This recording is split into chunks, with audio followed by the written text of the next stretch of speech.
Hi, I'm Brian Clem, and I live here in Salem, have for about 15 years. I grew up in Coos Bay, Oregon, and then went to Oregon State University, and I moved here to pursue, I think, more my wife Carol, who was my girlfriend at the time, than my job with U.S. Senator Ron Wyden. And luckily, my marriage was satisfactorily approved on the other side, and we now have a beautiful 2.5-year-old daughter. We live in the South Central neighborhood near McKinley Elementary School, where my daughter will be going to school in a few years. And my passion and why I want to engage in public service, because I truly believe it's a calling, has a lot to do with her and her life and opportunities for the children of Oregon. I grew up in a town that was severely affected in a terrible economy, much like we're going through now. And Coos Bay was a very hard place to grow up and envision opportunities because what was happening to our jobs, much like what's been happening in the last few years. So that lives inside me every day, having lived through it as a child, and I don't want our kids to have to go through that sort of uncertainty about whether they have a promising future or not ever again.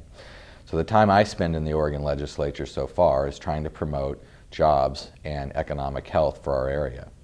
Most of my constituents work at state government, and they work in public service as well. And so having a healthy economy in the rest of Oregon helps mean there's revenue for the jobs in state government for those who work in state government and do public service every day.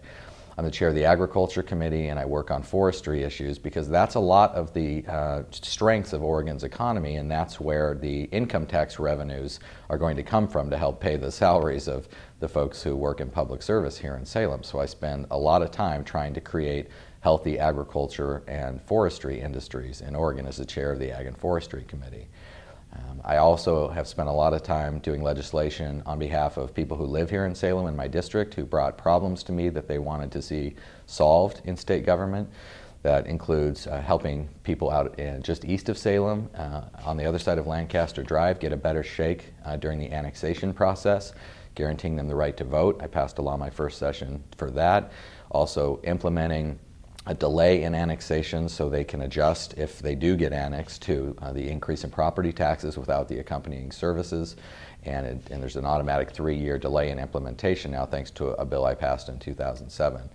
I also spent a lot of time working on trying to make sure that Oregon government buys Oregon products and services before they send our tax dollars out of state to out-of-state companies. I authored a law last session that requires that local governments do award bids to Oregon farmers.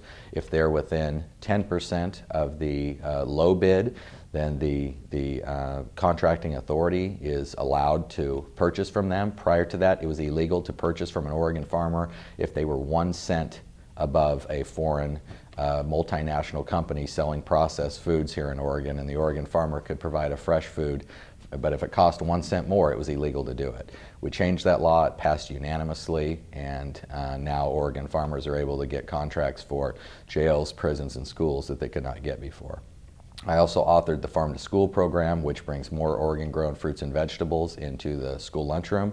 This helps with childhood obesity, the carbon footprint of bringing food from so far, and certainly helps with the agricultural economic sector to have them have some known contracts that help them remain viable.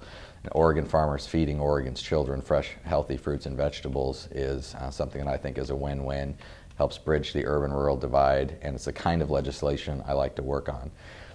Last session I spent a lot of time trying to get the Metolius River area protected because it is both a wonderful place for Oregonians to enjoy and vacation.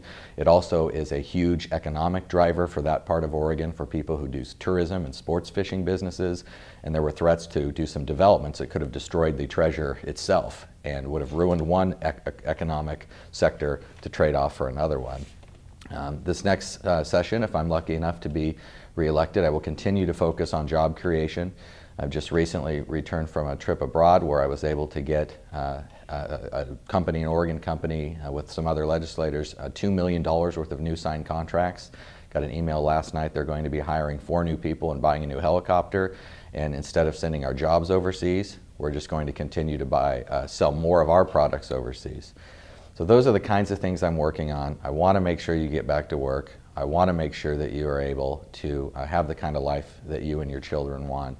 and I will continue to operate in an ethical and honest manner in my politics. And if you don't like it, you can always call me on my home phone, 503-391-9770, or visit my website, www.brianclem.com. Thank you very much.